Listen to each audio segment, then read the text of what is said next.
What with the fresh trade war, threats really coming out from Trump. Let's take it across to Ryan Sweet, Director of Economics at Moody's Analytics, joins us on the phone line right now.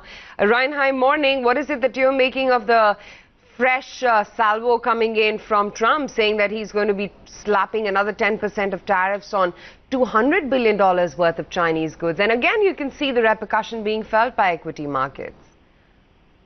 Yeah, good morning. This is not probably the way you want to start your morning, but the Trump administration is moving forward with its additional tariffs on China. I don't think this came as any big surprise. The Trump administration has been signaling that this has been in the works for some time. The comment period ended just a week ago, and I don't think this is going to be the end. I think the Trump administration already got prepped $267 billion more in additional tariffs if China decides to retaliate. I think the key thing to keep in mind is I think the Trump administration feels comfortable moving forward with these tariffs because the impact on U.S. GDP growth hasn't been as significant or noticeably to the downside as I think some people are anticipating. Therefore, they're going to move forward with these protectionist policies because they have a little bit of a cushion to play with. I mean, the U.S. economy is growing. This quarter, in the third quarter, tracking 4% GDP. This comes off another 4% quarter prior 3 months. So, all in all, I think they're not seeing the effect on the economy yet, but this does play out over time, and the additional tariffs that are going to be put on, the economic costs will continue to mount the more the Trump administration pushes forward with this. Okay, Ryan, do you think the retaliation now from the Chinese this time could be rather stubborn, and this time it is going to be rather hard? Because up until now the Chinese have been maintaining that we don't want a trade war, but if there is one, we will not take it lightly.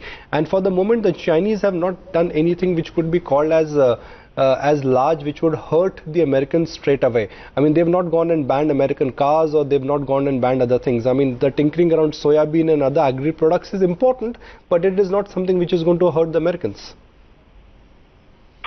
Yeah, I think China's going to play it carefully. I mean, they don't want to ignite, a trade war, but I do think they're going to stick to their guns, and they're not going to likely back down.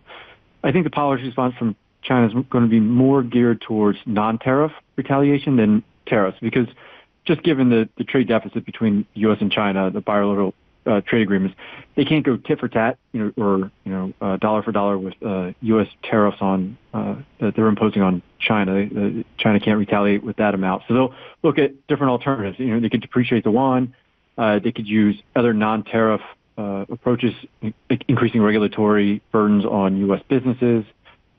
These are options that China has. I mean, the nuclear option that everyone's been throwing around is the idea of them selling a large holdings of their U.S. Treasury holdings. I think that's very unlikely, because that would really ultimately lead to a trade war. I mean, first, that'd be very disruptive to global financial market conditions. That would be disruptive to the U.S. economy, and it will come back and feed into China's economy as well. So, all in all, I don't think they're going to go down that road unless this trade skirmish really turns into a trade war. Okay, Ryan, thanks for joining us and giving us insight that what exactly one should make out of this trade war between US and China.